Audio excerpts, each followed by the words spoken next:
कैसे हो सब? चाय मत अब ठीक ठाक है, वेरी गुड। और 101 दिनों की जेलों और हवालातों के बाद इंजीनियर मोहम्मद अली मिर्जा को जमानत मिल गई। ये फिर आ गया। तेरे को क्या लगता था कि नहीं लौटेंगे? गलत। कि जब तक तुम्हारे फिरके का आखिरी मौलवी कब्र में नहीं चला जाता और उसकी कब्र पे मैं विक्ट्री का निशान बना के, जब तक तोड़ेंगे नहीं तब तक छोड़ेंगे। तो आज इन तमाम चीज़ों को हक़ाइक़ को देखते हुए honourable Lahore high court Rawalpindi bench ने मिर्ज़ा मोहम्मद अली इंजीनियर साहब की ज़मानत की दरख्वास्त मंजूर कर ली है। बाबा तैयार हो जाओ, आप बाबाओं के बाबा आ रहे हैं। बाबाओं के बाबा आ गए हैं, बाबो तैयार हो जाओ। दिल हमारे चलनी है आज, जिगर हमारा पारा पारा है। वाह वाह वाह वाह, वो तेरा जगह ते लेना सी। इंजीनियर मिर्जा साहब की जमानत की खबरें आ रही हैं, अगर उनकी जमानत हो जाती है तो हम तो भाई लुड़ियां डालेंगे, हमें और क्या चाहिए। और वो बाहर आ जाते हैं तो क्या वर्जन होगा? हम मर जाएंगे। जो बंदा इस किस्म की हरदा सराई करे, रसूलुल्लाह सल्लल्लाहु अलैहि वसल्लम के बारे में नामकूल अल्फाज इस्तेमाल करे, अल्लाह के बंदो, नबी इस्लाम तुम्हारे उस्ताद है, हमें तो इख्तिलाफ ये है कि तुमने अपना अब्बा बदल लिया करे, सहाबा के बारे में करे, हम तो उसके खिलाफ खड़े। एक मामू के पीछे तुम लोगों ने अपने आप को जलील करवाया, मुझे तो कोई नुकसान नहीं है। मैंने बताया कि अहले हदीस फिरका गया, बल्कि ऊपर मट्टी भी डाल गई है और कतबा भी लग गया और उस पर लिखा हुआ है 2812। ठीक है, तो हम तो ये समझते हैं कि उसकी किसी सूरत जमानत मंजूर नहीं होनी चाहिए। वो शौक तो बढ़ गया। अदालत प्रूव करे जो इल्जाम उसके ऊपर लगे हैं या जो वो अल्फाज कहता है कि वाकई कानून अपना रास्ता बना रहा है, अदालत अपना काम कर रही है। Lahore high court Rawalpindi bench ने इंजीनियर मोहम्मद अली मिर्जा की दरखास्त जमानत मंजूर कर ली। अदालत ने इंजीनियर मोहम्मद अली मिर्जा को 5-5 लाख रुपए के 2 जमानती मुचलके जमा कराने का हुक्म दे दिया है। तो लुट गए, हाँ लुट गए, हम लुट गए, हर बर्बाद हुए, हर कैदी बने, हर दर्द फिरे। बिलाशुबा मिर्जा की जो बेल हुई है वो मेरिट पे नहीं हुई।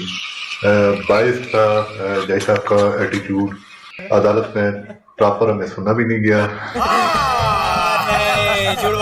अच्छा आप साहब, मैंने ये भी सुना कि उन्होंने एतराज किया वकील ने कि जी हमें सुना नहीं गया और इन्होंने वन साइडेड जो है ना वो डिसीजन कर दिया।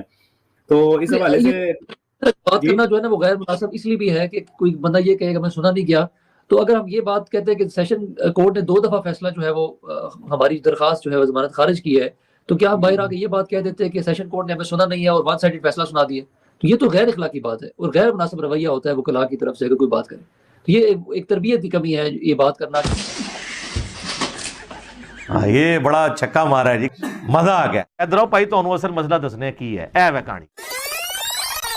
जी इस वक्त मेरे साथ मौजूद है हाफिज ताहिर अयूबी, जिन्होंने एक बड़ा ही अहम किरदार अदा किया है। इंजीनियर मोहम्मद अली मिर्ज़ा, आपको पता है उनके ऊपर इल्ज़ामात लगाए गए थे, बेबुनियाद इल्ज़ामात हम उन्हें समझते हैं, तौहीन मज़हब के। वो ज़मानत पर रहा हो गए हैं। ये सब कुछ कैसे हुआ है? क्योंकि ये बड़ा ही नाजुक मामला था। इस्लामी नज़रियाती काउंसिल ने भी जो किरदार अदा किया था, कोई मिसाली किरदार हरगिज़ अदा नहीं किया था, जिसे हमने इस प्लेटफॉर्म पे चैलेंज भी किया। अच्छी बात यह है कि अदलिया ने ये सारी बातें सुनी। तो आइए हाफिज़ ताहिर अयूबी साहब के पास चलते हैं। ताहिर अयूबी साहब बहुत शुक्रिया आपका। ताहिर साहब ये बताइए कि मोहम्मद अली मिर्ज़ा साहब से मुलाकात हुई आपकी? मेरी लास्ट थर्सडे को उनसे मुलाकात हुई थी। खैरियत से हैं? जी बिल्कुल खैरियत। अच्छा, एक तो बहुत मुबारक हो, आपका केस जीत लिया आपने अल्हम्दुलिल्लाह, और बड़ी नाजुक केस था। जी बेशक, कोई शक नहीं। अच्छा ये फरमाएं कि कौन से जजेस थे और कैसे ये बेल हुई? बेसिकली आज जो केस फिक्स था वो जस्टिस सदाकत अली खान साहब के पास था, जो Lahore high court Rawalpindi bench के में समाअत कर रहे थे इस केस की।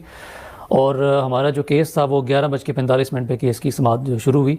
तो कंप्लेनेंट जो उनकी तरफ से एक प्ली लिया गया कि हमें इसमें टाइम जो है वो एडजमेंट चाहिए। कंप्लेनेंट कौन आया था अदालत में? हुमैर कादरी, वो अकेले इसमें पेश हुए और उन्होंने कहा कि हमें इसमें टाइम चाहिए। ये गुजरात से आए थे? गुजरात से आए थे। ठीक है, जिन्होंने वो पर्चा करवाया था? एग्जैक्टली, जो इससे पहले भी पर्चे 2-3 करवा चुके। ठीक है, तो उन्होंने कहा मजीद टाइम चाहिए, हमने और वकील इसमें एंगेज करने हैं कोई, तो हम चाह रहे हैं कि इसमें भी हमारी तैयारी नहीं है प्रॉपरली, हमें टाइम दें। तो जज साहब ऑनरेबल जो लाहौर हाई कोर्ट के उन्होंने अगस्त के महीने से गिरफ्तार हो चुके हुए और अभी तक तैयारी नहीं हुई।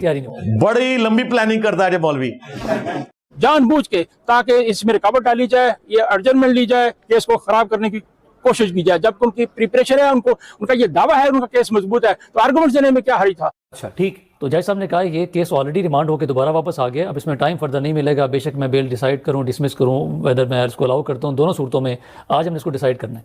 تو آپ آدھے گھنٹے کا ٹائم ہے, تو 12:15 بجے آپ آ جائیں تو ہم اس کیس کو آج اس کو ڈیسائیڈ کریں گے.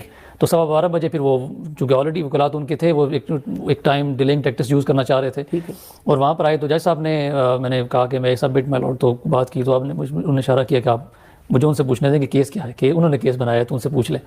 تو جج صاحب نے بتایا کہ ان کے جو کونسل تھے کہ بتائیں کہ ایلیگیشن کیا ہے, تو وہ اسی بات پہ آنے لگے کہ بلاسفیمی ہے, 295C ہے, اور یہ جج صاحب نے پھر دوبارہ روکا کہ میں پوچھ رہا ہوں کہ وہ ورڈنگ کیا ہے جس پہ یہ کیس بنا ہے.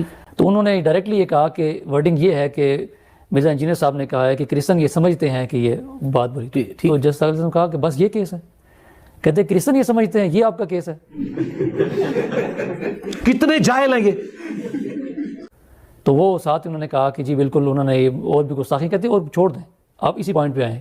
میں نے پوری فائل پڑھی ہے, میں اس کو رات سے اسٹڈی کر کے اس فائل کو آیا ہوں, اور میں نے اس کو بڑا تھورولی دیکھ لیا ہے, اس میں فتح وجات بھی ہیں, ان کی اوپینینز ہیں, اس طرح کا کوئی کیس اس میں نہیں ہے. تو بہتر ہے کہ آپ اس کیس میں وتھ کنسنٹ, میں ٹرائل کی ڈائریکشن دے دیتا ہوں کہ 6 ماہ میں کنکلوڈ کر لیں, آپ کنسنٹ دے دیں کہ ہمیں اس پہ اعتراض نہیں ہے بیل پہ.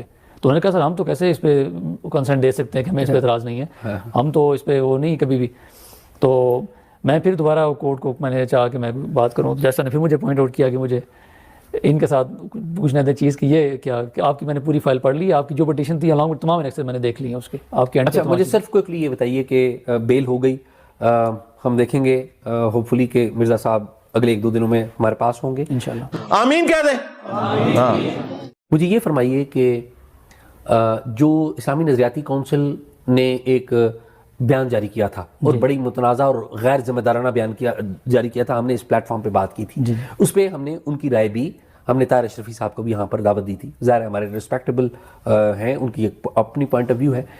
اس بیان کا بیک گراؤنڈ مجھے پتا ہے, مجھے کوئکلی بتا دیں کہ انہوں نے تو توہین قرآن بھی لگا دی تھی. توہین مذہب کے ساتھ ساتھ توہین قرآن, وہ کیسے اسٹرائک ڈاؤن ہوئی؟ وہ اسلام آباد میں چیلنج تھی, اسلم خاکی صاحب, ڈاکٹر اسلم خاکی صاحب نے اس کو چیلنج کیا تھا اسلام آباد ہائی کورٹ میں, محسن اختر کیانی صاحب نے, اور اس وقت انہوں نے سسپینشن بھی مانگی تھی, لیکن وہ سسپینشن اس لیے نہیں ان کو الاؤ کر رہے تھے, شاید ایک ریزن تھی کہ آپ چونکہ اگری پارٹی نہیں ہے, اگر ہم سسپینشن پہ آرڈر بھی کرتے ہیں تو واٹ ایور آپ کو اس سے بینیفٹ نہیں ہونے والا. تو جب ہم اس میں فریق بن گئے اسلام آباد میں, تو پھر آنریبل جج صاحب کو میں نے ریکویسٹ کی تھی کیانی صاحب کو کہ آپ کائنڈلی اس میں سسپینشن کیا تک آرڈر کر دیں, چونکہ اب ہم اس میں پراپرلی پارٹی بن چکے ہیں. تو پھر وہ سسپینشن انہوں نے کر دی تھی اس کی, اور وہ ابھی کل دوبارہ اس کی سماعت ہے 4 دسمبر کو. ٹھیک ہے, وہ سسپینڈ ہو چکی ہے, اس کی کوئی اہمیت نہیں رہی, کوئی حیثیت نہیں رہی. اللہ کے یقین کرے کتے کی اوقات نہیں, مولویوں کی کچھ نہیں کر سکتے.